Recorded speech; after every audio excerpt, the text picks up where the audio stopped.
Good morning. We'll call today's Housing, Urban Development, and Zoning Committee meeting to order. Madam Clerk, please call the roll. Alderman Cone. Present. Alderwoman Schweitzer. Present.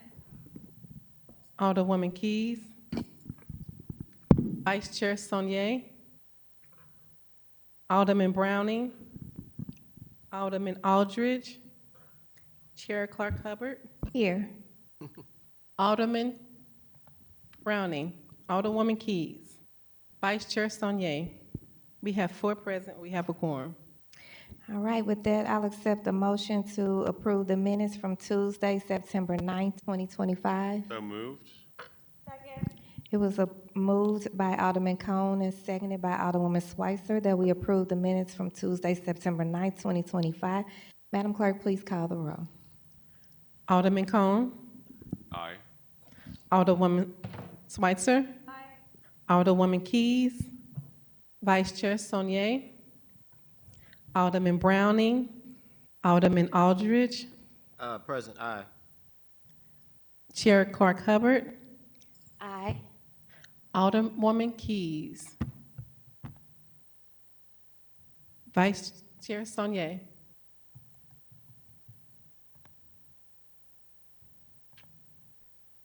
Chair Clark Hubbard. We have 4 aye votes. All right, with that, let's see if we can, because I know we saw Vice Chair Saunier online. Sure, if she has time or if she needs to come back in as we prepare for the first discussion item, which is the Board of Adjustments mayoral appointees from 2 of our colleagues. We'll go ahead and recognize Alderman Aldridge.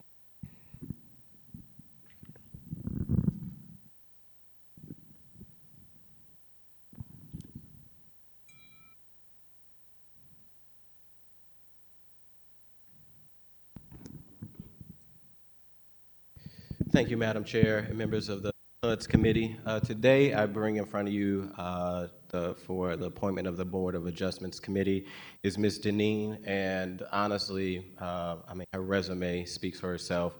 I've had the pleasure to get to know actually Ms. Deneen over the last 2 years in my adventures of running for alderperson, and her commitment not only to the Hyde Park neighborhood, but to various neighborhoods have just been a huge commitment. She is somebody who really cares not only about her community, but surrounding communities and the city as a whole. Even though we have a Hyde Park association, she went beyond her way to kind of also start at some point another group just to make sure that all voices was heard.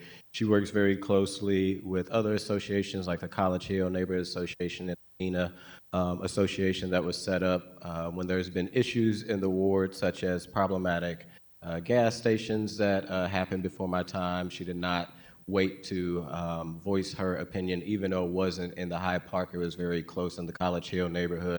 One thing we know is, sometimes we separate our neighborhoods by boundaries or street lines, and that's not something that she does.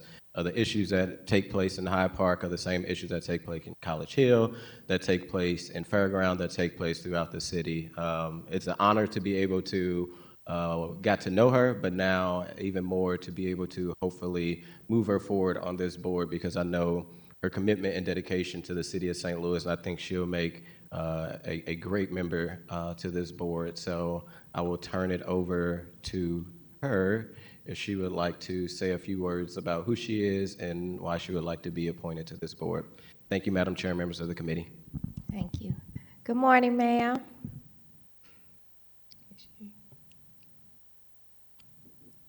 Ms. Deneen?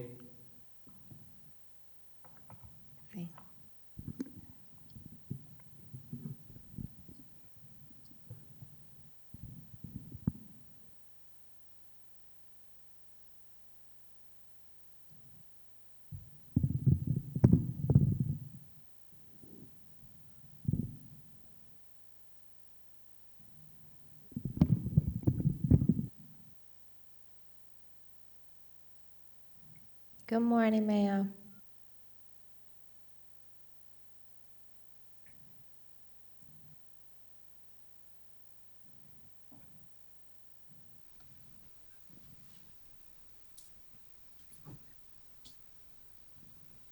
Okay, we're checking. We might be having some technical difficulties here on our end.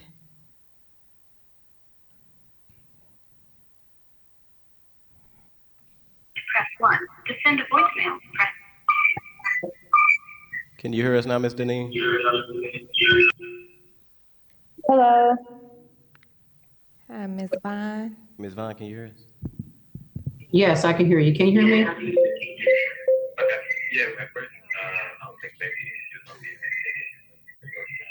Oh, I was on mute at first. Okay. Can you hear us from the Zoom in the room, Ms. Vaughn?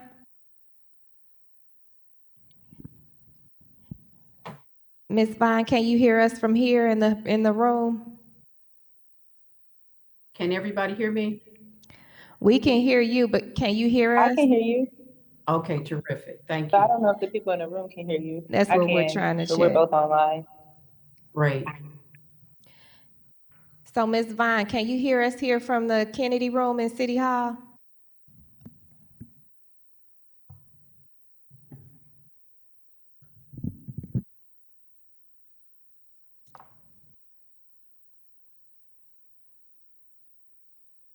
So we probably need to maybe see what's going on that she can't hear us.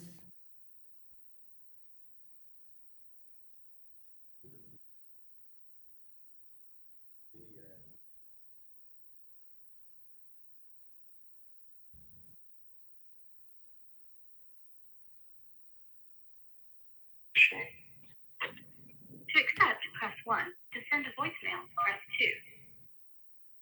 Hello?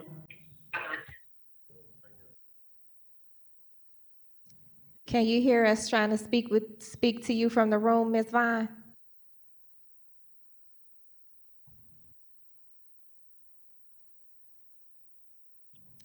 Does she have her volume turned up on her computer?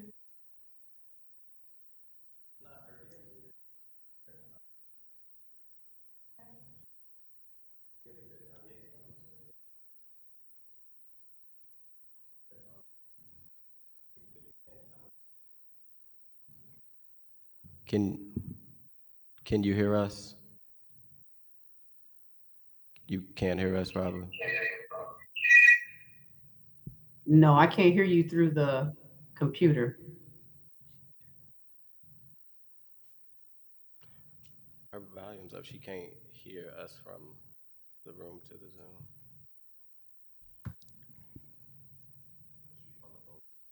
Yeah. Ms. Vaughn, I'm gonna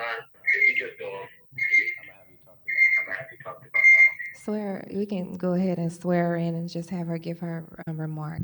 And Okay, apologize for this delay and this technical difficulty. Ms. Vaughn, can you raise your right hand?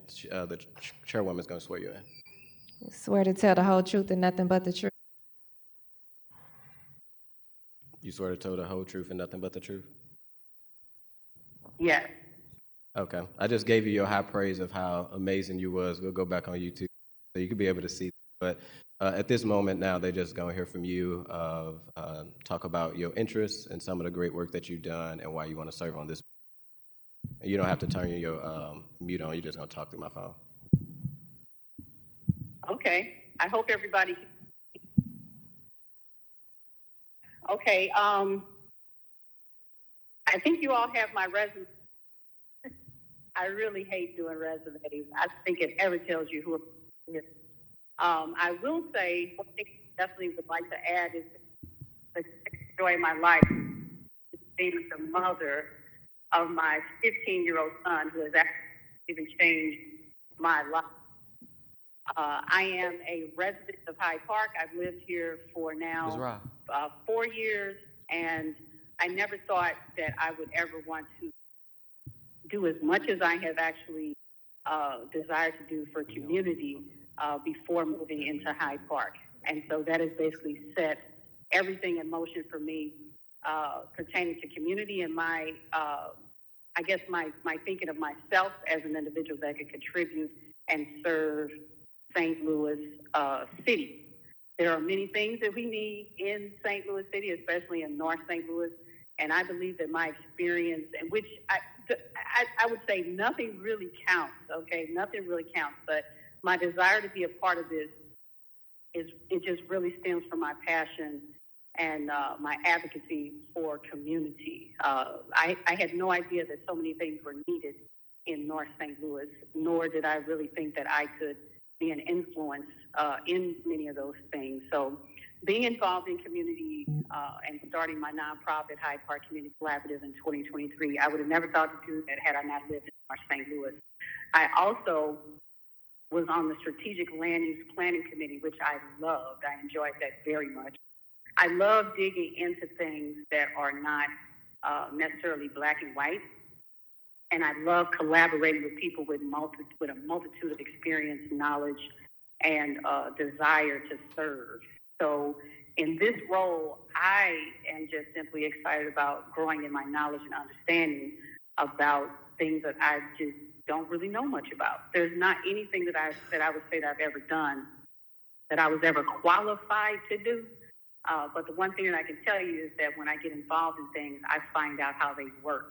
And then I grow in my knowledge and my understanding, and I do the best work that I could possibly do.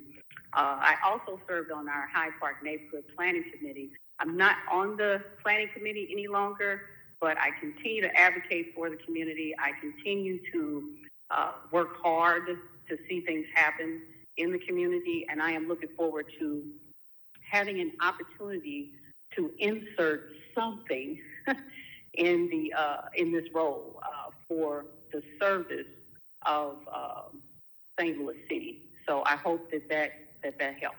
I hope that I answered the question well. Thank you. I know she can't hear us. Unfortunately, she can't hear us. Okay. So when she goes back and watches this, I hope she sees how hard we tried to be able to get her. We don't take for granted that not only did she take out the time to be here with us this morning, but also the commitment and the time that she's going to put in on the Board of Adjustments, which is a very important board here in the city of St. Louis. I'm going to add some additional context to that after we hear from our nominees. But since there is technical difficulty, I don't know if any of my colleagues have any questions for her. I think she probably could hear. Let's try now. Can you hear us now in the room, Ms. Deneen? I see the mute's gone. Okay, She can hear we'll us now. just, she can hear us now? Can you go off mute now? On your phone, on your computer. Okay, can you hear me? We can hear Yes, you. we can hear you. Can you hear us?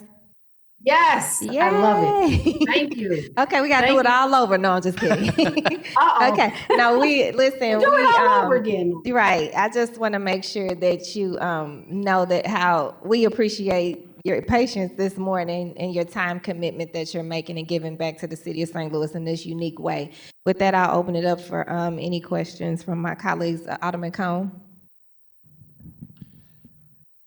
Thank you, Madam Chair. Thank you, Ms. Vaughn, for your time this morning, and to everyone that's here as well. I don't have any questions of you per se.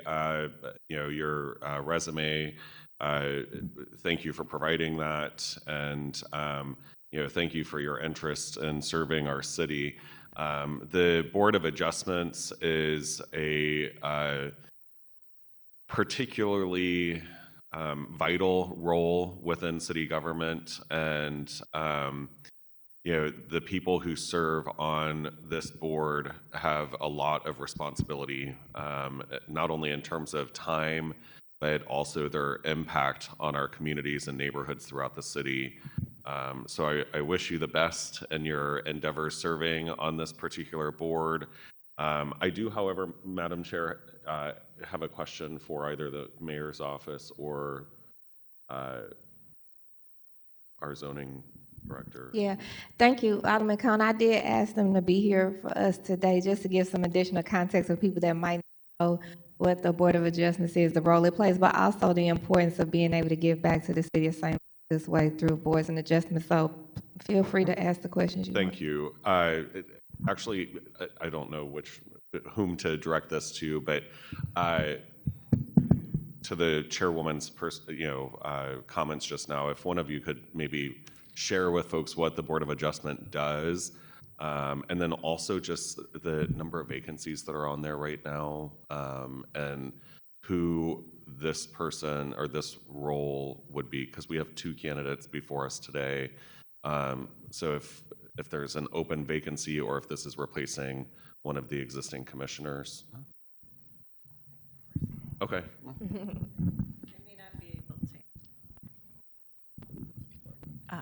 Mary Hart Burton, zoning administrator in the building division. Thank you, Madam Chairman and members of the board. So we currently have 3 vacancies at the Board of Adjustment. We recently had a 3rd one just open up.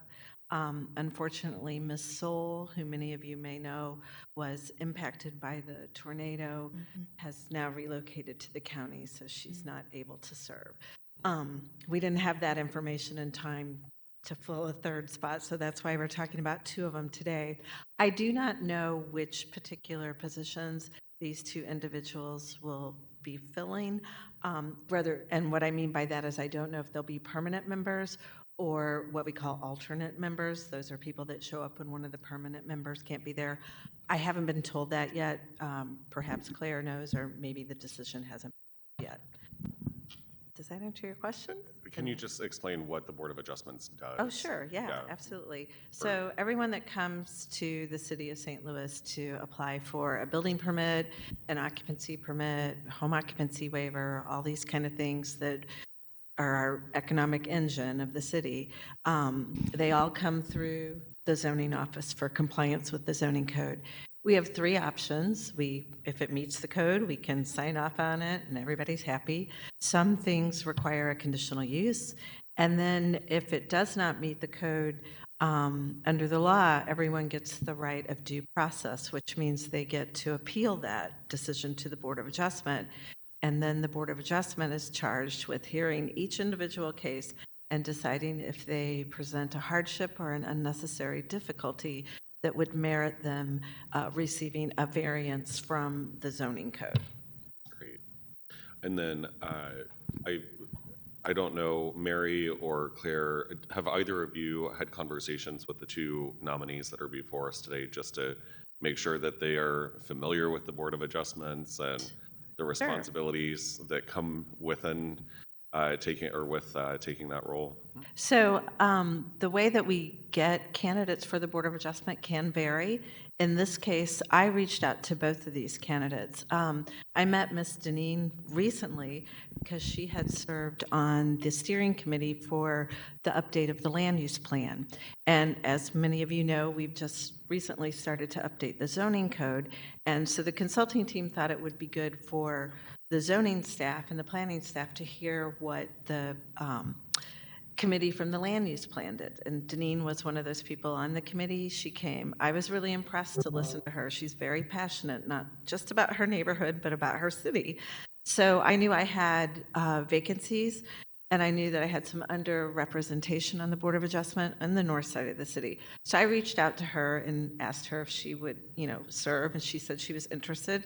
And so then I connected her with Claire, and she went through the portal that everyone else applies. With Jim, who you haven't heard from yet, but you will, I reached out to Jim because I knew him. He has lived in my neighborhood for several years, and I knew him from just his neighborhood volunteer and the things he's done. One of the things that impressed me about him was in our neighborhood, we have a community improvement district. But when the community improvement district was originally established, it only covered a part of the neighborhood, not the entire neighborhood boundaries. I lived in the boundaries, Jim lived out.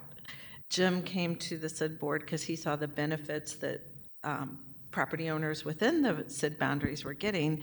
He came to the SID board and wanted us to expand the boundaries. We said at the time we were going through a pretty hefty street improvement program, traffic calming program that's still going on. But the board didn't feel like they had the time and the energy. If any of you have worked on establishing a SID, you know there's a lot of time involved. And Jim said, that's okay, I'll do it. So he and his wife did it. They ran it. They were successful. The SID was expanded, and they actually got a higher percentage of petition returns than we did when we did the original SID. So I reached out to him and asked him if he would be interested. He said he was, and he applied, and here we are today.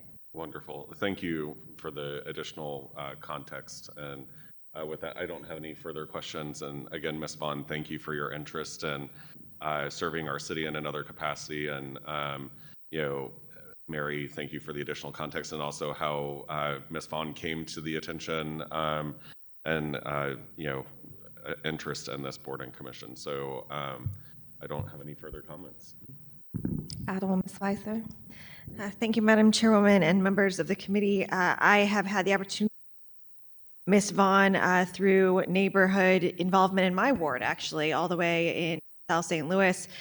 She became involved in some of the discussions we've had in my part of the city as well. And so that speaks to her, one, ability to collaborate with people across the city, and two, you know, general interest in the full city, which I think is important for this role. Ms. Hart-Burton did a lot of the background questions that I had, and the one thing I would say is that the Board of Adjustment, one of their, I think, really crucial roles is the ability to balance both the neighborhood input that so regularly happens at those hearings and things like our land use plan or our, you know, hopes and dreams for a neighborhood and what changes might be necessary or might be desired by other parties, and certainly the petitioner. And I just wanted to know, Ms. Vaughn, if you've thought about that balance and how you might hope to strike that in your role, or just what your thoughts are on that. And Mr. Dallas, I'll ask you the same question, so just be ready. Thank you. I think it's very important to engage community in the decisions that affect community. And one of the things that I find is that many of us in community are often left out of the equation. So I believe that things that are being done as they work through the processes, that they need to be serious about engaging the community, which was really why I enjoyed the strategic land use planning process, because it engaged people. And many individuals had not really even thought anybody would even care about what they have to say. But when they gave their input and they got to the table, they understood that, yes, somebody does desire to know what I think. So collaboration and also those components that would come into play that would connect communities, because we have, if my memory serves, 79 neighborhoods in St. Louis City. I'm not sure if that number is still right, so don't think that I'm just ignorant, but I know I heard that number before.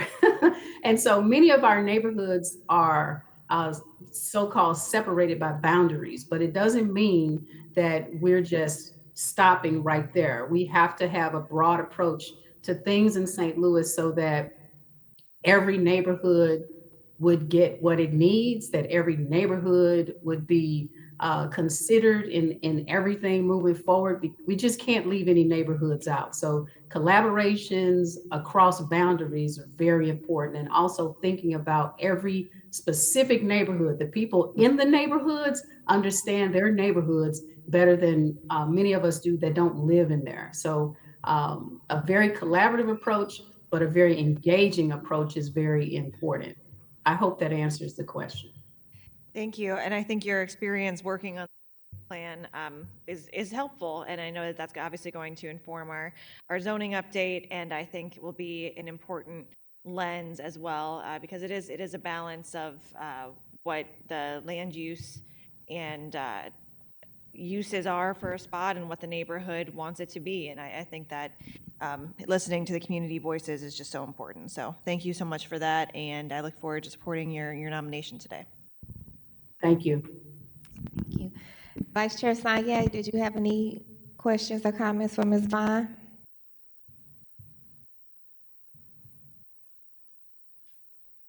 Okay. Are there any other members on the Zoom? Okay. All right. Well, Alderman Aldridge, you're welcome to close.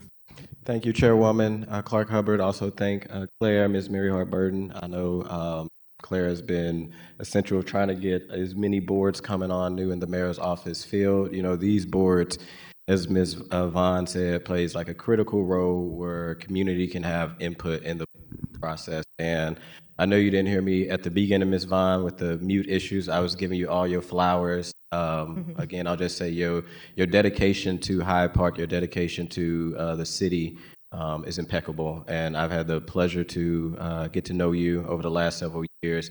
And I know just how committed you are. As Alderwoman Schweitzer said, and even yourself, you didn't just stop in Hyde Park. You've got involved in various neighborhoods, College Hill, because these issues are very similar. And as you said, sometimes we break them up by ward boundaries or just these individual or invisible lines that, do not exist to some people to live straight across the street from one ward and the issues are the same. So it's just been an honor to get to know you. I think you're going to be a great member on this board. And I'm excited to be able to make the nomination for you today. With that, Madam Chair, I would ask for a due pass recommendation for Janine Vaughn to serve on the Board of Adjustments. Thank you. So, Ms. Vaughn, I'll just tell you just so you know how this goes. We don't technically have to vote on you. We will because we want to show our support. We appreciate you coming out today. We could have passed this on the floor, but again, having this additional time to connect and share on both sides of the role of this, I think we all now think is important as we move forward with these. And so we do this as not only courtesy, but consideration. So I think that we will say that we're passing you with a due pass with support. All in favor? Aye. She didn't answer when we got her. Aye. Aye. So thank you, Ms. Vaughn. What'll happen is on Friday, Alderman Aldridge will bring it back up on the floor and we will be excited to support your nomination then. Thank you again. Wonderful. Thank you guys so much. It is a privilege and an honor to serve St. Louis City in any capacity. Yeah. And this one is just a bonus for me. So thank you so much. Thank you. Thank you, Ms. Vaughn. All right. Alderman Aldridge, did you want to take the next one too as well? Okay. Thank you, Madam Chair, members of the committee. Yes, so the next one is Mr. Jim Dallas. Also, I know we all received his resume. And many of us may know him. He is in the 8th Ward. I'm stepping in the shoes of my downtown sister, Alderwoman Cox Anthony. But he's also somebody who has shown a commitment to the city. If it's been the SID that he's done in Soulard, he has, I think, just like Ms. Vaughn, is going to bring a wealth of knowledge from where he resides. And these two, I think, are just going to be two workhorses that we need on the Board of Adjustments and being able to support our city employees. And with that, Madam Chairwoman, I'll bring up Mr. Dallas. Welcome, Mr. Dallas.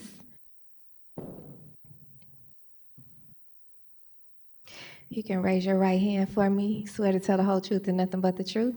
I do. Thank you. Please proceed. Thank you. Thank you, Alderman Aldridge. Thank you, Alderman Clark Hubbard. As Mary mentioned, I've been very involved in Soulard since moving into Soulard in 2018. I served as president of the Soulard Restoration Group with a 3-year term, but a 1-year term for president. That involvement made me passionate about helping out Soulard. I did lead the expansion of the Soulard SID last year, which was a lot of work. And I'm very proud of the work that myself, my wife, and a woman named Nancy Lambert, who also helped us out on that effort. And I worked closely with the SID board, for which Mary is a board member. You may recognize my name from the special election for 8th Ward Alderman a couple of months ago. I was on the ballot. I was the first to turn in all my petitions to be on the ballot, which was another monumental effort, but I was able to succeed and get on the ballot.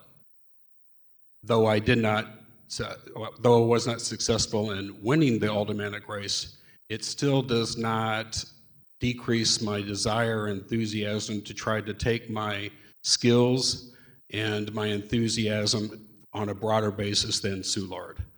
That was one of the reasons I ran for alderman for the 8th Ward, to try to expand my skill set and bring that to the 8th Ward.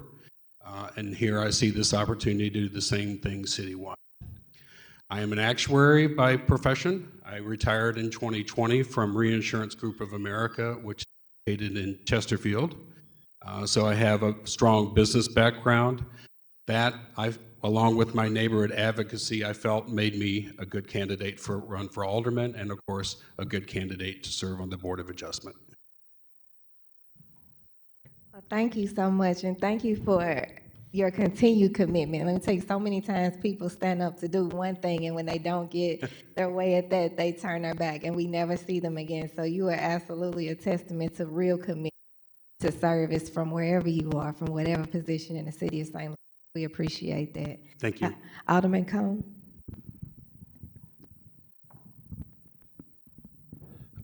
Thank you, Jim, for being here this morning. I don't have any questions of you. I, really, respect your experience, and thank you for what you've done in the Soulard neighborhood as well. Thank you. I, as someone who has worked on the creation of a community improvement district, I know how much effort that takes. It's an incredible amount of work. So I want to thank you and recognize you for that alone, in and of itself, as a major contribution to our city.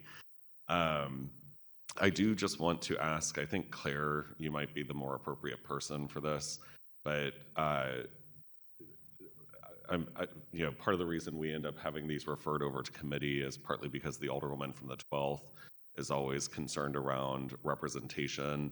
And I know we have at least one other Soulard resident that's on the board. Is she no longer? Oh, she's Benton Park. Thank you. Thank you. Okay, well then that clears that up.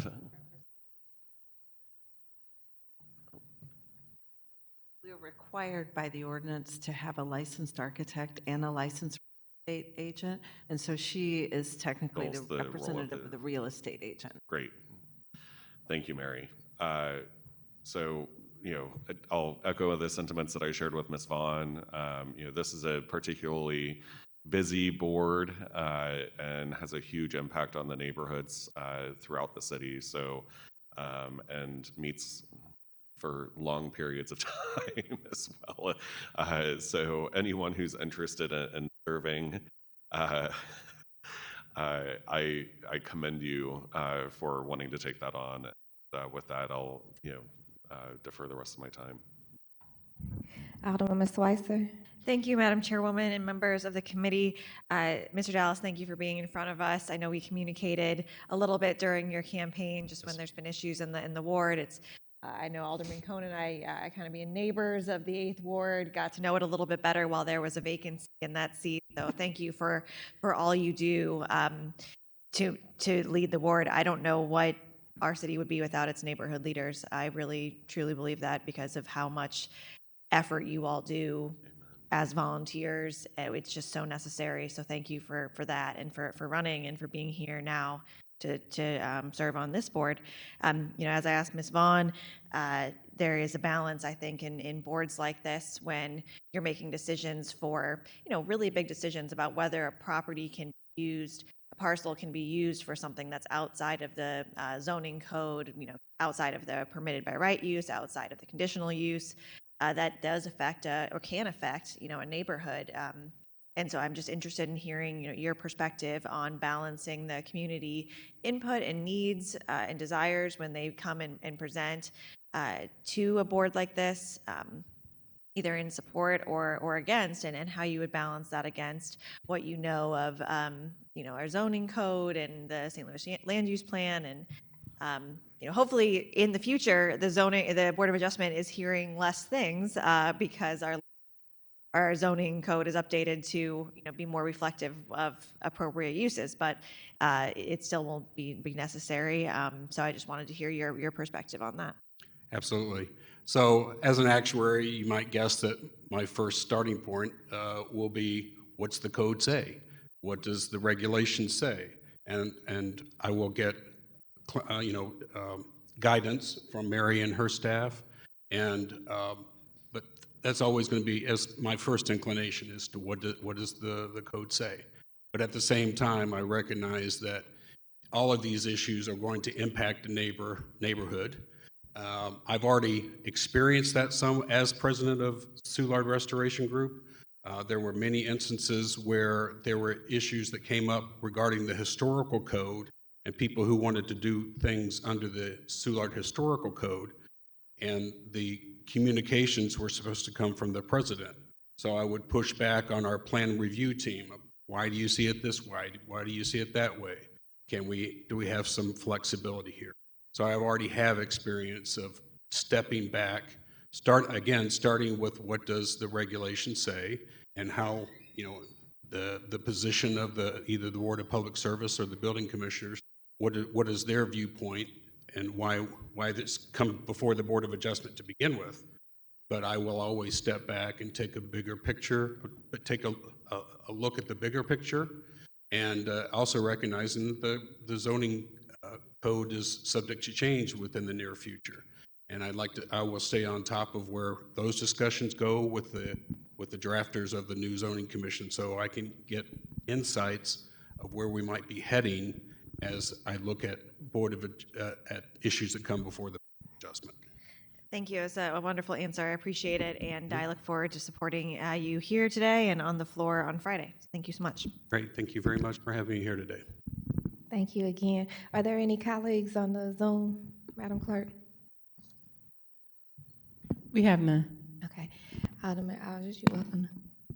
Thank you, Madam Chairwoman, members of the HUD committee. Again, I think Mr. Dallas' resume and his history, and I think his wealth of knowledge of city is going to play a huge asset to this board. Today we got two great candidates that are going to be volunteers, but are taking the time to do this work because they love the city, they love their neighborhood, and they want to see the betterment for it. So from us, I want to say thank you. I know from the HUD's committee, we really appreciate you both stepping up. With that, Madam Chair, I would actually do pass a recommendation on Mr. Jim Dallas. All right. So we're moving you along as well in support here from the HUD's committee, and look forward to supporting you on the floor on Friday as well. All in favor? Aye. Aye. Okay.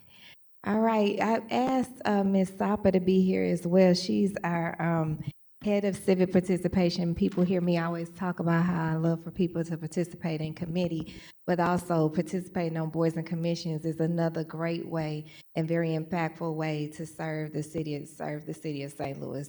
Ms. Saul, who was mentioned earlier, if it was up to her, she would never have left the Board of Adjustments, nor her beloved Academy Sherman Park, or her beloved city of St. Louis. That's one of the heartbreaking conversations we've had to have after May 16th. And losing her, we got to honor her, and then everything happened. We just honored her for this, so it's kind of, I want to publicly again thank her for the over decades of work that she did on the Board of Adjustments, and I hate to lose her, and we stay in contact with her family, but it's just a lot. So I wanted to make sure that people know, if they want to, since that was mentioned, that seat will be, we share how the participation, what that looks like, what it looks like to engage with you, because it starts with you, and then take it from how, if they want to contact either of you afterwards to serve with it, how they would be able to do that. Yes, thank you, Madam, for allowing me to be here. My name is Claire Sapa. I serve as head of civic participation. I know some of you. And I started maybe 2 months ago, and it's been 145 boards. It's a lot to work on, but people can call me. You can find on the website the boards and committees all listed. They all have different requirements, different needs, like the Board of Adjustment, she said. They're somebody from building, from different backgrounds. So I'm always happy to work with people to work them through the process. You can apply online. I always recommend people to go and look through each board. It's a little overwhelming, but to find one that fits your interests and to apply, and to always reach out to me, and I'm happy to also work through some of the boards if there's that they might interest them and guide them to the right one. But then once they get their application in, it's approved by the mayor, and for a SID or SPD, it has to be approved by the alderperson of that ward, and then it goes to the full board for a vote. And I always connect with them, let them know where they're at in the process, and So yeah, and then once they're appointed, they have to take their oath of office, which I am hopefully going to have a big swearing-in ceremony so we can increase the rate of oaths, because I know that there's a backlog of people who haven't taken them. So it's important to take your oath of office because you're on behalf of the city. So that's something I'm looking forward to doing. And yeah, that's any other questions? Thank you so much for everything you're doing as we move these boards and commissions forward, and for connecting with us not only this way, but I see you out in community. I see you showing up and engaging and encouraging people to participate and show their support for their city this way. So thank you. I don't know if many of my colleagues have any comments. Okay. All right. Well, Ms. Sapa, would you say, can you give just your website and your, I'm sorry, your website and your phone number? My phone number is 314-622-4304. My email is sapac@stlewis-mo.gov. And unfortunately, it's kind of hard to find the Boards and Commissions website. I recommend people to Google it, St. Louis City and Boards and Commissions, and it'll come up. And you can call me anytime. I think if you search on there, you'll also find my contact information on the mayor's website. Thank you so much. And thank you, Mary, to Ms. Hartburton, our zoning administrator, for being here as well.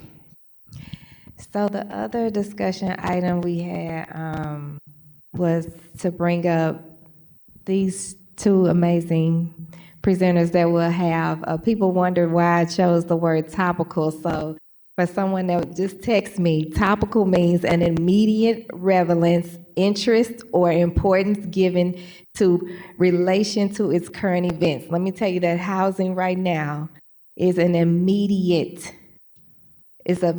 relevance right now. So me and Mr. Holloman served on a panel with the St. Louis Realtors where we saw and heard a lot of disparity. Many of us shared in the ribbon cutting at Peter and Paul last week, where we not only celebrated that, but also were made aware of some disparities. Me, on the ground in the 10th Ward, see the disparity in what's coming forward, and as we go into a different season and different needs that we need to meet. And so I was talking in community, and they didn't even know that our under Julian Nix and our recovery office, Mayor Spencer's recovering office, that we have a housing task force, which is, to say that nothing's being done, but clearly there's work that's being done. I wanted to capture the opportunity here in HUDs to be able to share that work, not just with me and my colleagues, so that we can make informed choices as we move forward on how we can best meet this need,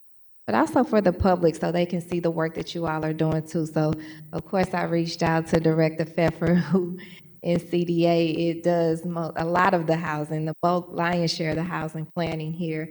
And he said, hey, I already have information ready. And I was like, well, that's what we need. So thank you so much for you all for being here this morning. I know it was a last minute ask, but again, I think this is of immediate need.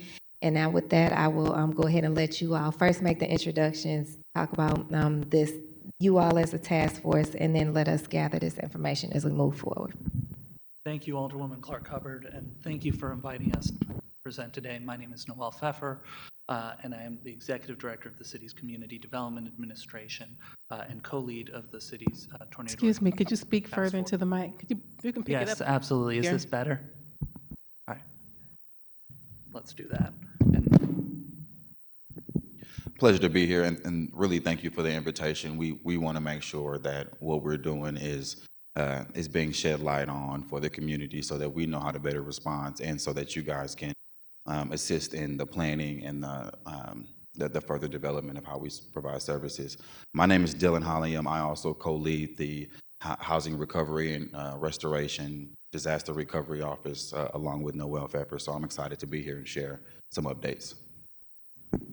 Thanks, Dylan. And just for a little background, the city's Housing Recovery Task Force is made up primarily of all the city departments that engage in housing work. So that includes CDA, it includes SLDC, it includes the Planning Department, it includes the Department of Human Services, the Building Division, the St. Louis Housing Authority, and also some of our partners like the Red Cross and the United Way and the Urban League and many others. So it's a coordinating entity. It's one of the 5 task forces that the mayor's office has stood up to help drive recovery efforts. And Dylan has really been co-leading it since more like day one, or as soon as it was created. I was just asked to step in and co-lead alongside Dylan a month or so ago. But there's a lot of essential work going on, and then also a lot of needs that remain ahead of us. So with that, we'll go through the presentation and just a little roadmap,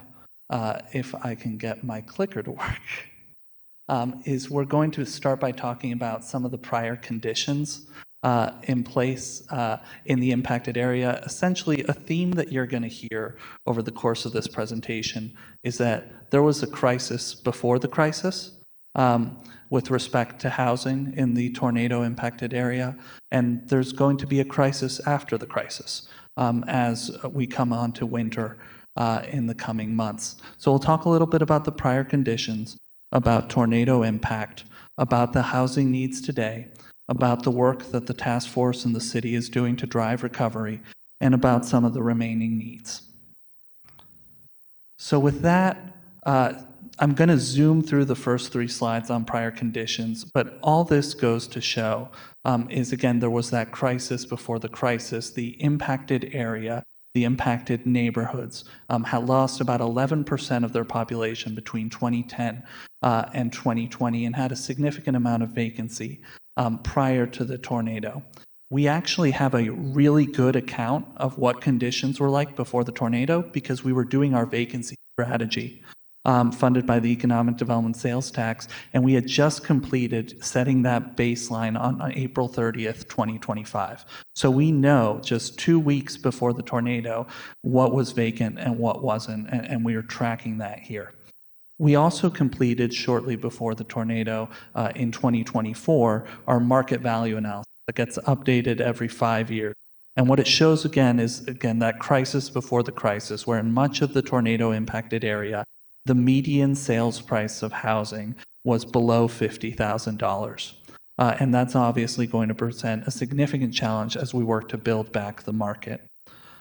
And then finally, the other thing that we were tracking is our investments. We actually invested in those tornado impacted neighborhoods about $88 million between 2020 and 2024. And as a result, even as the population declined by 11%, the percentage of vacant buildings actually declined by 7%. And so we were actually making progress in terms of developing these neighborhoods and addressing vacancy and blight. But of course, this has been set back massively as a result of the tornado. So now let's get into what actually happened on May 16th and who was impacted and how. And the most complete data that we have, and really the only way to get a complete picture is really by amalgamating a few different data sets. But the most complete data set that we have is FEMA individual assistance data. And what that shows is that there's been 11,420 households that have been impacted by the tornado and applied to FEMA. That's over 25,000 individuals. As I'll get to in another slide, most experts recommend assuming that FEMA misses between 15 and 20% of folks, and that's for a wide variety of reasons, whether that's because folks don't have leases in place, they're on subleases that are informal, whether they have title issues, whatever it is that means that they can't prove that they were in the impacted area, and therefore FEMA does not recognize that. Other reasons could be if they are undocumented or justice involved or have other reasons that they don't want to go to FEMA. And finally, some folks just don't think that they need FEMA's help, but they've still been impacted. And so all told, once you adjust that from that 11,000, it's closer to 14,000, which turns out to be about 10% of the city. The city has 140,000 households, a little under 300,000 people. We have an impact here of about 14,000 households and 30,000 people. Of those, about 5,000 have habitability repairs needed. And what that means is that 5,000 of those households, homes are no longer habitable as a result of the tornado. So that's what you might consider the red or yellow tag, but as we'll get into in the next slide, that's actually a little less accurate than what we're seeing here. And again, famously, FEMA is notoriously stingy in assessing what is habitable and what isn't. And so this too is likely an undercount. What we also see is that of the 11,000 plus families impacted, about 500 are homeless in a tent in their vehicle or unknown location. And then another 7,000 are still residing in their damaged dwelling. And of these, about 2,600 are uninhabitable. And that may be, it's obviously terrible, but it's at least livable today. It's not going to be necessarily in winter. In fact, it won't be. And that's where we're going to see a second wave of displacement take place for these thousands of families. Something I should note is that this current location data is collected when families apply to FEMA. So it is out of date a little bit to reality, and folks may be displaced further today or may have found alternative housing. And one of the priorities of the Recovery Office is doing a comprehensive follow-up on every impacted individual. But we don't have that data today, so this is the best that we have. And we also know from a lot of our partners on the ground that there are, in fact, thousands of families still living in their damaged and uninhabitable dwellings. The other note I'll make here is that about 45% of the impacted families are under 30% AMI, and that to date, FEMA has awarded approximately $23.5 million in housing assistance for a $1 billion disaster. So there's an extraordinary amount of unmet need.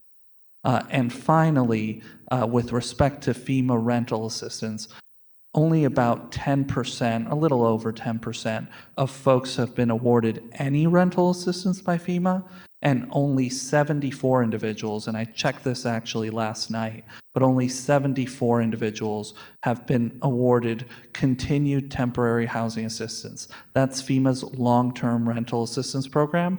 Those 74 individuals now have rental assistance through the end of 2026. We need to make a big push to get as many folks on there as possible because it's something that you have to apply for proactively. FEMA will not tell you that this is available. But with that said, there's a lot of eligibility barriers to continued temporary housing assistance.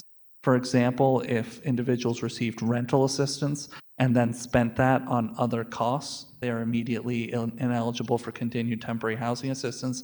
And that's why another theme that you'll hear over the course of this presentation is the need for local rental assistance support. And in fact, that's something that we see across the country when communities are struck by disasters of this magnitude, is that FEMA rental assistance, unfortunately, is not sufficient. There's a little detail here on the MoSave assessments, which are increasingly, at least for red and yellow tags, beginning to look like an undercount. And we know from experience a lot of cases where individuals who are not red or yellow tagged still have severe structural damage and uninhabitable homes, but it's still a useful data point as we try and calibrate the overall impact. And we do have an estimated universe of about 16,000 impacted buildings. So you put it all together, and we do assume, as I mentioned before, about 14,000 families impacted, about 30,000 individuals impacted, about 5,000 uninhabitable homes, and about 10,000 in need of repairs. And again, putting it all together in terms of there's thousands of households at risk of homelessness this winter. And we've had very dangerous winters historically in St. Louis. And this is looking like it will be potentially an order of magnitude worse as we expect to have thousands more displaced individuals.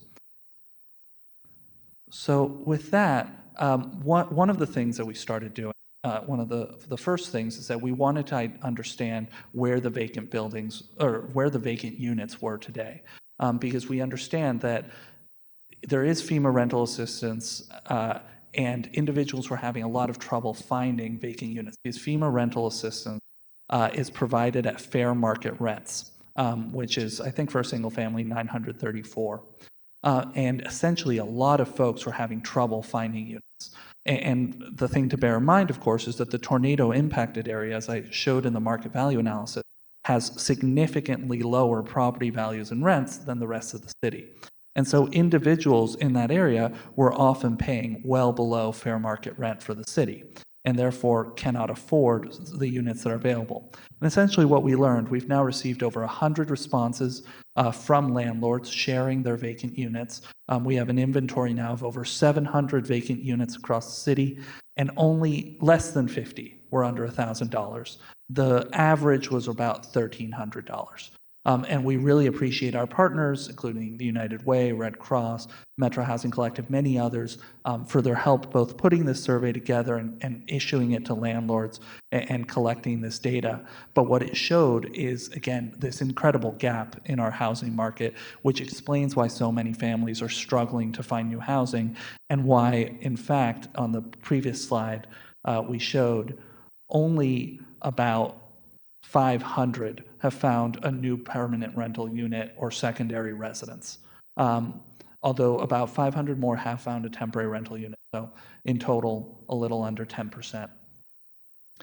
As we move forward in the presentation, the next is really the heart of this. What do we estimate the needs at? And it's obviously somewhat overwhelming. And this 500 million is honestly a minimum number. It may well be over $1 billion with a $1 to $2 billion disaster. That would not be surprising. But this is what we feel we can pretty clearly quantify and explain. And it falls really into 6 buckets: rapid rehousing, shelter, home repair, rapid housing production, resettlement support, and long-term housing production. I'll talk about each of those a little bit. So rapid rehousing is primarily that deposit and rental assistance. But one of the challenges that we have is the availability of vacant units, right? And so even though we estimate that serving about 1,750 households for 12 months would cost about $35 million, that will not work unless there's also a vacant unit turns initiative. And that is why CDA just on Friday did release this vacant unit turns initiative so that we can have the vacancies to apply that rental assistance to. But the other piece of this is direct lease agreements, because there is a limit to how quickly we can turn vacant units.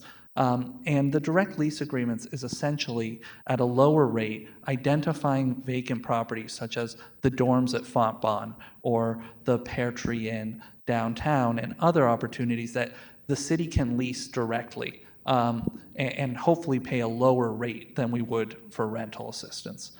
And so that may be one of the fastest ways that we can bring properties on board. And we've had some conversations with the Housing Authority regarding how we would administer this, which essentially would be in the form of a project-based voucher, and just leveraging the Housing Authority's existing capacity to administer project-based vouchers, and we would do this in the same way.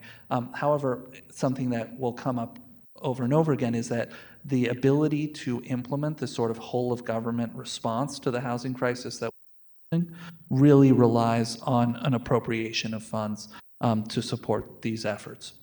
The next category here is shelter, which the Department of Human Services estimates that the need for mass shelter this winter, in light of the number of displaced households, we need to be prepared to house an additional up to 1,000 households this winter, and that will cost in excess of $15 to $20 million.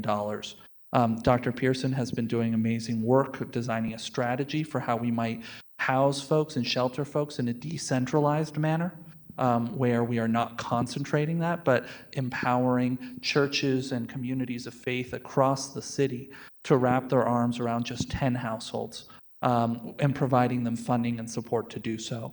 But it will, like all of these options, be expensive.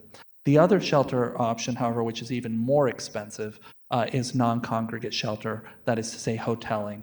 And it is currently serving as our safety net. We have since the tornado started, housed hundreds of families in partnership with the Urban League and Red Cross in hotels at a cost of about $125 a night. It's about 2 times as expensive as rental assistance, 2 times as expensive as shelter, but it's currently operating as that safety net. But the more that we can invest in these alternative pathways, the less that we need to rely on that. But at this point, it does remain an essential piece of that safety net.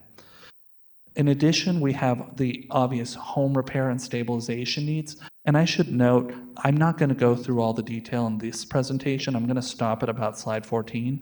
But there are 2 slides for each of these 6 categories detailing more kind of background on how we arrived at these cost estimates and what some of the implementation steps would involve. But with home repair, the need is at least for $250 million for the over 2,000 owner occupants with uninhabitable homes that need substantial structural repairs. And CDA is already doing many of these repairs across the city. We've completed over a dozen and have over 35 more in our pipeline. But it is highly expensive. It's essential work. And the other thing to note about it, however, is that it cannot happen fast enough to solve our winter problem. We may be able to do 50 or 100, subject to funding. And these are really expensive. The 35 or so that we have in our pipeline represent about $4 million of CDBG and ARPA and RAMS funds pulled together. So it is expensive, and it also takes time. Stabilization can move forward more quickly, and we have worked with the building division. Dylan has done amazing work pulling this project together with Kwame as well to stabilize 1,000 households ideally, but we have already in our pipeline 458 households that'll be stabilized at less than $5,000 a home. And by stabilize, we mean tarp and board. Although we are considering how we can add some other temporary repairs sufficient to weatherize the home through winter to this scope. The next big bucket is rapid housing production, which also falls into 2 pieces. Vacant unit turns, as mentioned, we have started moving forward with a NOFA on that, which we released on Friday. We're excited to see those responses. We'll be reviewing and awarding them on a rolling basis, and we have designed a process that we think will move pretty quickly, certainly a lot more quickly than our typical housing production processes. And we're also exploring opportunities with the Community Foundation to accelerate that timeline further with bridge funding and allowing developers to capitalize their award letter prior to entering into a full contract with the city.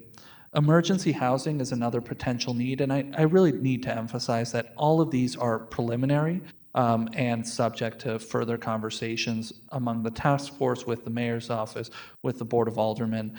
We just feel an obligation to present to you what the Housing Task Force sees as the essential needs and the ways in which funding could be deployed in an effective manner. It may not be possible to do all of these. We may need to identify a subset. And at the end of the day, we will implement whatever the Board of Aldermen appropriates. But emergency housing can take many forms, whether that is the most classic form is FEMA trailers, but there's also a wide variety of more innovative, modular, panelized, and other sorts of housing that can be deployed rapidly. Frankly, the longer that we wait here, the shorter our list of options becomes, and soon we're going to be at a point where the only option will be FEMA trailers, which cost about $35,000 each, plus funding to actually establish and essentially prep the site, attach utilities, etc. But that would cost an estimated about $50,000 a unit. And the Affordable Housing Commission has done amazing work doing this exact type of work before, both with the tiny home village with the Veterans Community Project, as well as the project at MLK and Jefferson. Resettlement support is the next big bucket, and that's essentially supporting folks whose homes have been totally destroyed and are not repairable or are structurally impaired to the point where it will cost $800,000, $500,000 or more to repair. And there's two types of products here. One product is for folks who wish to stay in their community, wish to stay on their plot and want to rebuild.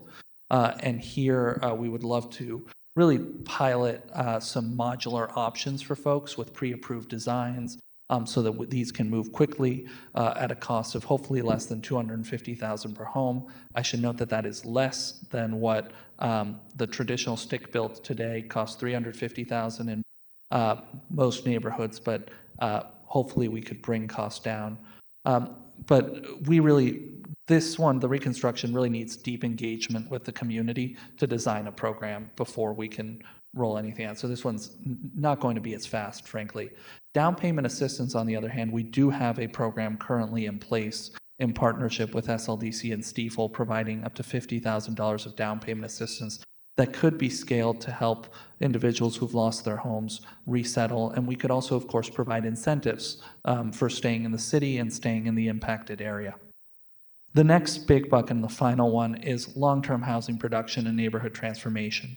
And that's because even as we talk about the humanitarian crisis, which we obviously have a responsibility to address, we need to make sure that we don't take our eye off the long-term recovery of this community and of these neighborhoods.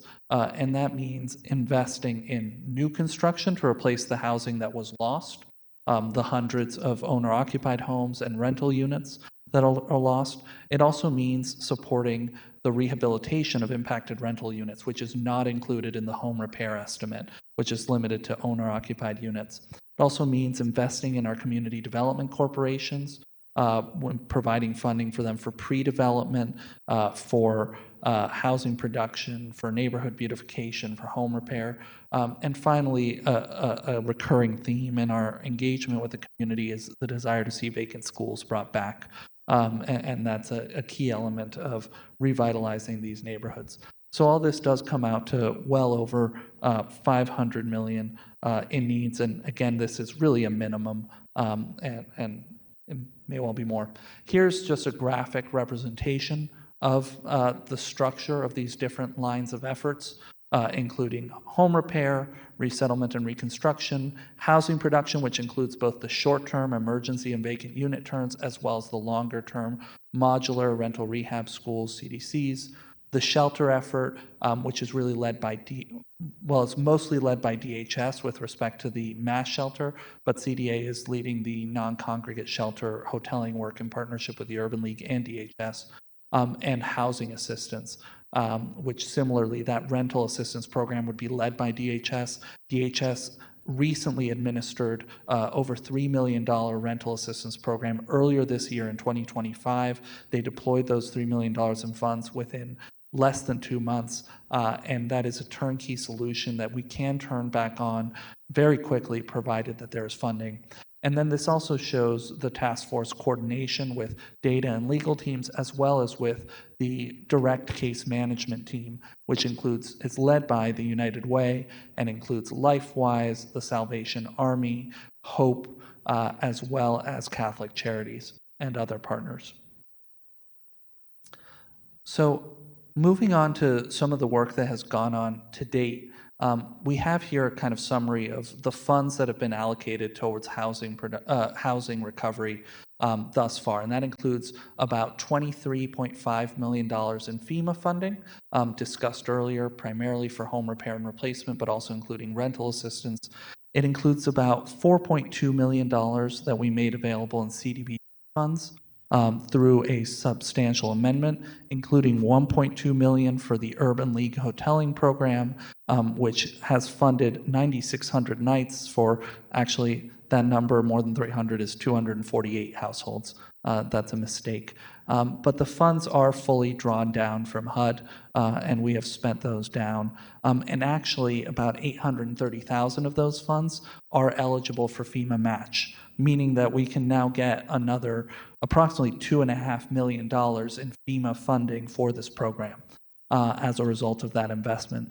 Additionally, there's $3 million that have been made available for home repair, which are going to Special E&A later this week. but many of which have already been committed. There's 1 million of ARPA funds for home repair. One wonderful project that these funded is 5084 Enright, a roof replacement and structural repair. You can go see it. It's coming along really wonderfully.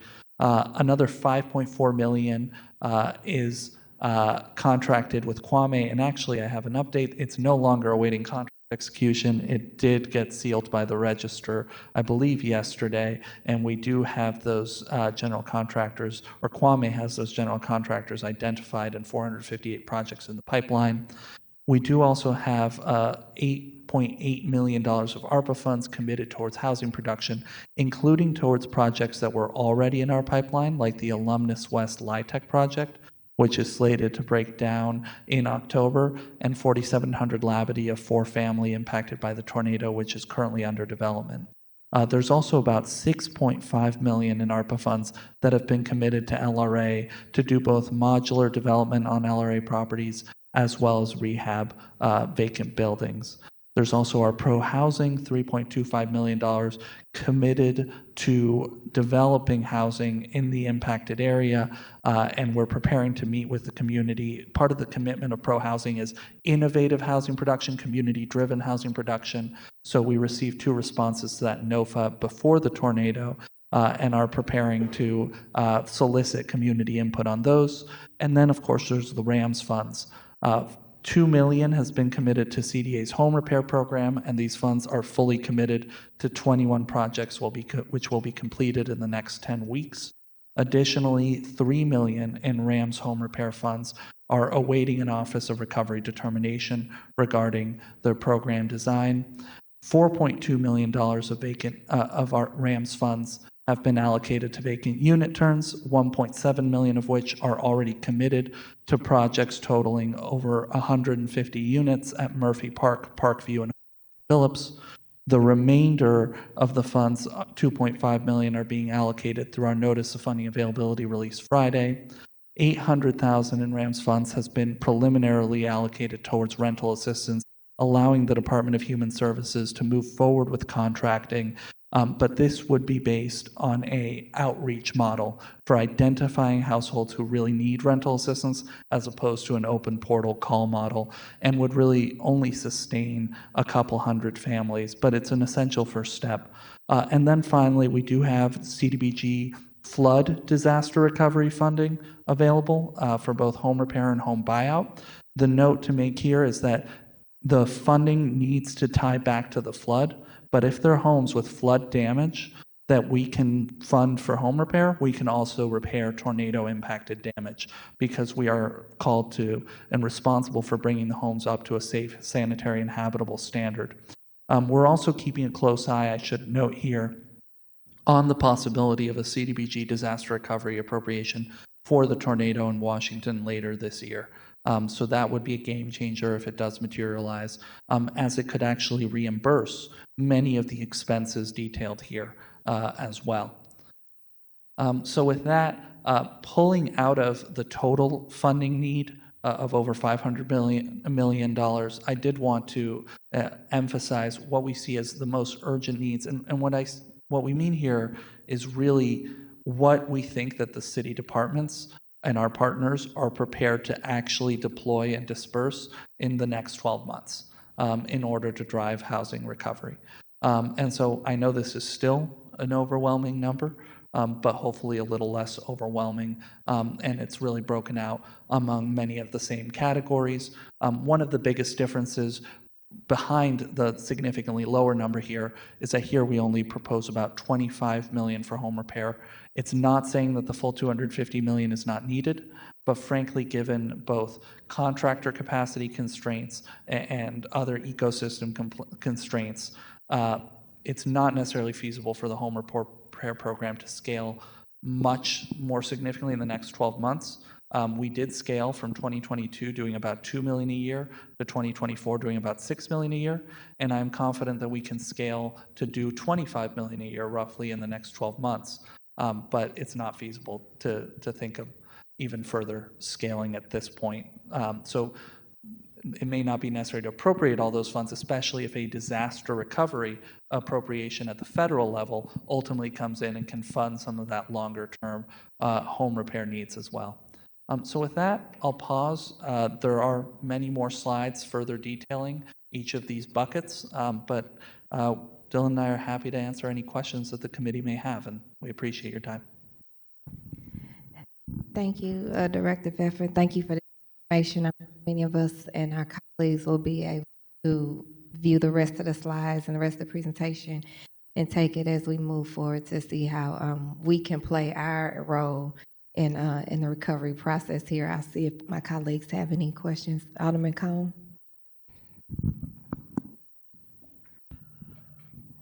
Thank you, Madam Chair. Thank you, Director Fefer, for being here today and providing this information. Are there specific asks that you have of the committee at this point, or is this more for our general information and awareness?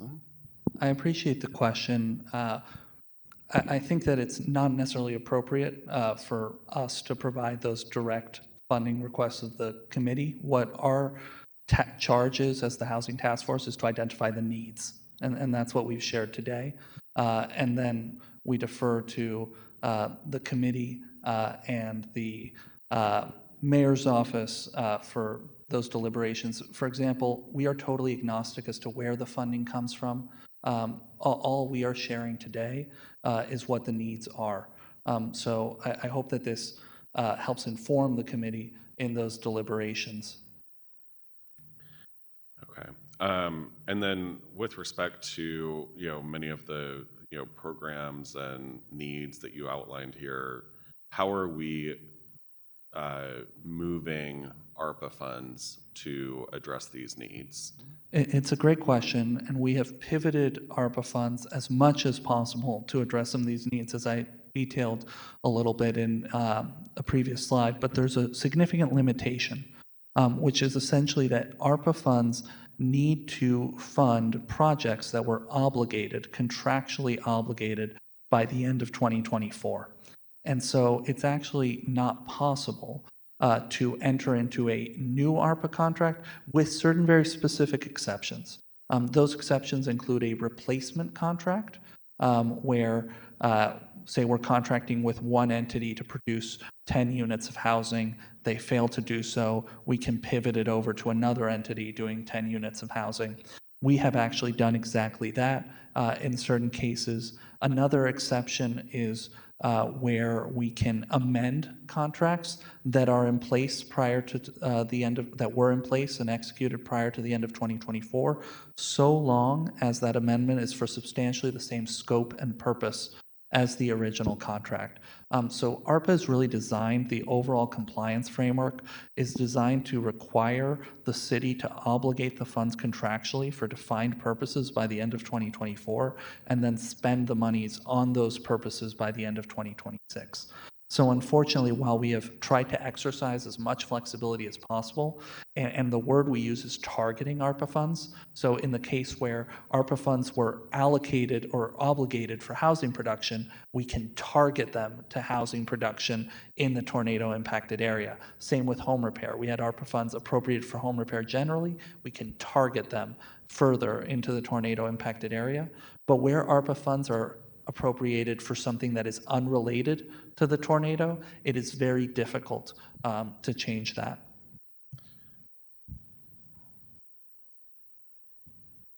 So I don't think that answered my question. So I understand ARPA funds are programmed and all of that. I was part of the legislative process as we went through that. But you specifically have in some of these slides information on home repair. We programmed millions and millions and millions of dollars, probably to the tune of over $20 million, if not more than that, over the course of the appropriations process for home repair. So of the home repair funds that are out there, how many are remaining and how many can be targeted towards the communities that have been impacted by the tornado? Great question. So the appropriation for home repair of ARPA funds was $15 million in Ordinance 71393. Of that 15 million, we have spent already about 12 million, and the remainder is primarily obligated towards minor home repairs. However, we did make $1 million available for targeted solely for tornado recovery, because the 3 million that we didn't spend to date, I should also note, was mostly committed to specific projects already that just hadn't been completed and paid out yet. But we are in fact way ahead of schedule in spending down those 15 million in ARPA funds appropriated for home repair, and that's why we do need additional funds to continue scaling. In fact, without additional funds, our program will soon start contracting as the ARPA funds run out, although we do have that allocation of 2 million in RAMS funds. But as mentioned, that funds about 21 home repairs, and the need is far greater. And then similarly, housing production, that was another line item. And we had like senior assistance programs as well that were funded through ARPA. So similarly with, So with, I guess I would like to have an update in terms of where the ARPA funding is with relation to this, as long as we're, talking about, the need for funding. I mean, it would be nice to just get a general update as to where we are with the ARPA funds, I would those can be deployed. Yeah, I would be happy to come back to this committee next week or whenever you all will have me and provide that ARPA expenditure update. But with respect to housing production, as you point out, there was a substantial amount of ARPA funding committed towards housing production, and we have been able to target about $8.82 million of that towards the tornado impacted area. However, that housing production work does take time, as you know, and is not necessarily as effective in driving the immediate humanitarian response. I also want to emphasize that the slide that I shared was limited to the funding that had been committed towards housing recovery. There's also a significant amount of ARPA funding that has been allocated towards debris removal, where it was appropriated for purposes consistent with that, specifically funds that have been appropriated for neighborhood beautification. I would have to dig into the senior services one. I'm not sure that CDA was administering those funds, so I would have to follow up with you on that one. Okay. Madam Chair, I mean, that would just a general, update on those, I think would be helpful for the Yeah, I agree, and I think that because I did hear from the mayor's office and the recovery office, and that they would like to come back at a later date and do an update to this, because we know that this is a very fluid and changing, not just the data, but the numbers and everything. So let's add that, I'm sure, to that, an update, an overall update, right, on the ARPA funding, so that we can, again, make better informed decisions down here on how we ask our asks, right? All right, Alderman Slicer. I didn't have any further questions. Thank you, ma'am. Oh, I thought you said, okay. Thank you, Madam Chairwoman and members of the committee, and thank you, Director Fefer, for coming in, or President, what's the right title? Executive Director. Executive Director, okay. There's so many different types of titles, and I always want to get it right, so thank you. Thank you, Executive Director Fefer, for coming and presenting today. There is clearly a lot of need in the tornado damaged areas for housing support, and I appreciate you laying it out. One of the things you mentioned for the ARPA programs was around building stabilization, and I had understood that that program wasn't happening. That's exactly right. So that was one example where we were able to target the further. So those funds were appropriated for stabilizing private buildings. And so the way that the program was originally designed, it was targeting private vacant buildings, and we updated our subrecipient agreement with the building division to target now tornado impacted buildings. Because essentially, before the tornado, it makes sense if you're stabilizing private buildings, prioritize the vacant buildings. Whereas after the tornado, if you're stabilizing stabilizing privately owned buildings, it makes sense to privatize privately owned buildings impacted by the tornado. Will there still be a piece of the, or all of the funds coming back to the city for that, for reuse? No, the program Go was, through the Board of Aldermen again, it was just a unilateral decision to change what we had voted on. so the appropriation was for building stabilization broadly, and actually private building stabilization broadly.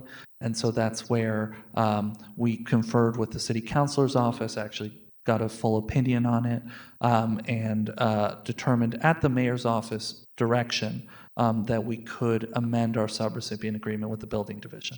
How many properties do you think will be able to be benefited by that? At least 458. Those are the properties that we have identified to date and are ready to go. I guess yesterday the register sealed it, so hopefully we get that purchase order set up and we get the money moving. And for those 458, are those ones that are, right on that line between, habitable and not, or are they either worst case or all over the board? All over the board, but more close to habitable because you need to have some structure in order to tarp, and these are really tarp and boards. But I don't know if Dylan, you want to say anything? It's mostly a tarp situation. It's not. Yeah, currently the scope of work for that is the tarp and board. We have discussed with Kwame potentially expanding that scope to include some false structures, false roofs, temporary repairs, weatherization that can get homes through winter. Right. But this is the initial scope. Right. That does seem to be the biggest priority right now, is getting through winter. Agreed. How much of the ask that you put together, or the, not necessarily ask, but the urgent needs are winter based, would you say, or do you anticipate, or I guess a timeline for what that would? Most of them are winter needs. If I can flip back to the previous slide, which I'm struggling to do for some reason with my clicker, I can highlight which ones are most directly associated. So if we can go one more forward. Thank you so much. The rental assistance, direct lease assistance, mass shelter, non-congregate shelter are all designed to get us through winter. However, I should note that all four of those figures, with the exception of non-congregate shelter, actually, the rental assistance, direct lease assistance, and mass shelter numbers are assume a 12-month program. So they would be more than sufficient to get us through winter. Although that is really the best practice with this sort of temporary rental housing, is to set folks up for at least a year, especially since we know that repairs to the units will take that long. But I do want to flag that. Similarly, emergency housing and vacant unit turns are really intended to get us through the winter. On the other hand, the down payment assistance, reconstruction assistance, home repair, and housing NOFA are longer-term recovery needs. However, because they're long-term recovery needs, that's exactly why it's important that they start now, because they take a longer time. Sure. But I would do that cutoff as vacant unit turns and above is the kind of humanitarian crisis. Down payment assistance is and below is the long-term recovery. I understand. Unfortunately, with how contracts can move through the city, by the time any of these things move,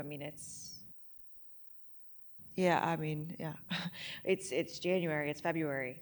I don't understand, I guess, what, to Alderman Cohn's point, I think, what is the ask?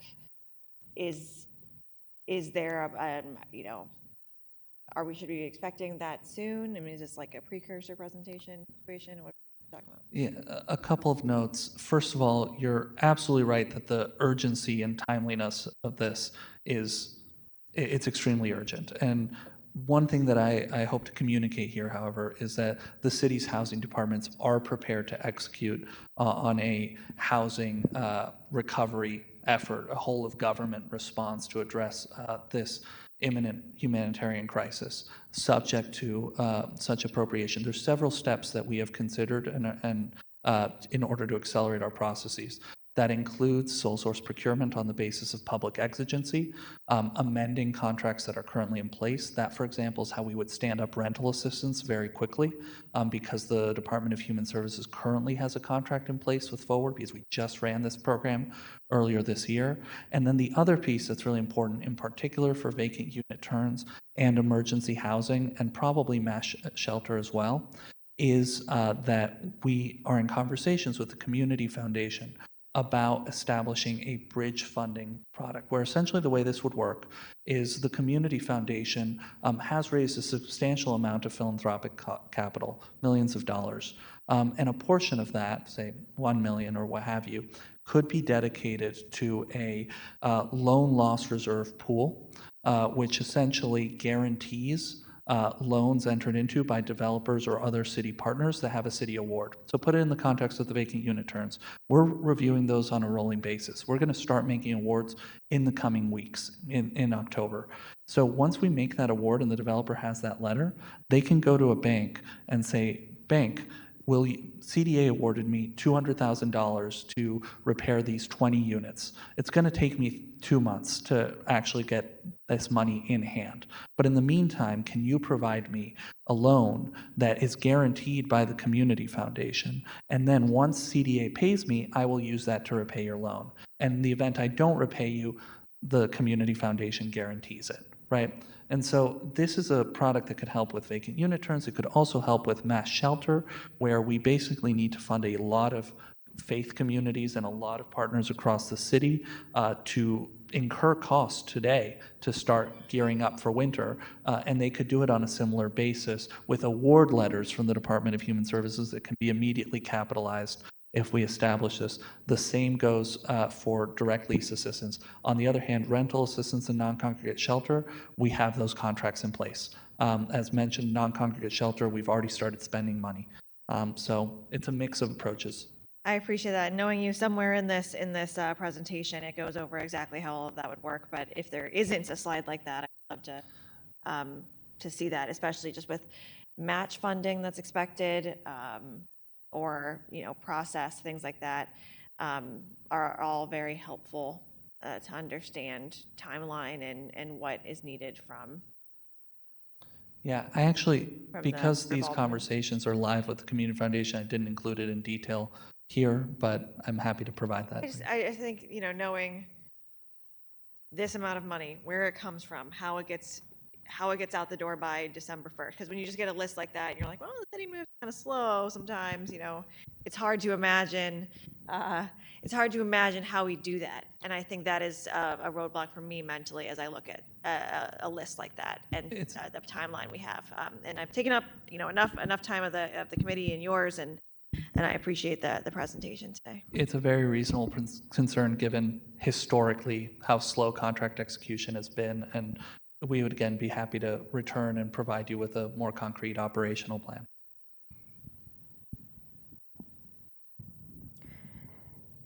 All right. Well, thank you again. I want to make sure that I'm clear and share that there was no ask when I reached out to you all either. I think maybe in my mind, I wanted to make sure that our colleagues, the public for that matter, knows not only the work that's being done, but some context, information, facts, data, knowing that it changes and knowing that we're going to get updates, but having the opportunity to capture here, because the ask may start with us, right? Once we come together and see what we can do to meet this need or help support you all to meet the needs. And we know then that, of course, some asks, I'm sure, forthcoming from Mr. Nix and the Recovery Office and the Mayor's Office. And we just want to all be ready in our roles to be able to move that stuff forward quickly, already noting that it takes time here in the city of St. Louis. So thank you again for being here. I'm sure this conversation will be continued.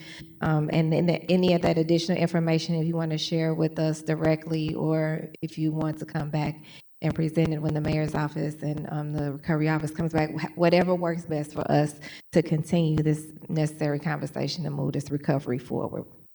Thank you very much, Alderwoman Hubbard. Thank you for having us. Thank you. All right. We don't have any, did we have any written testimony? We had none. Okay. Any announcements? All right. We would like to excuse, well, I see Alderwoman Keys just popped on, so we won't have to excuse her. But we will excuse Alderman Browning for necessary absence. And with that, I'll accept the motion to adjourn. Second. It's moved by Alderman Cone, seconded by Alderwoman Schweitzer, all in favor, I'm sure, as I. With that, we are adjourned. Everyone have a blessed day.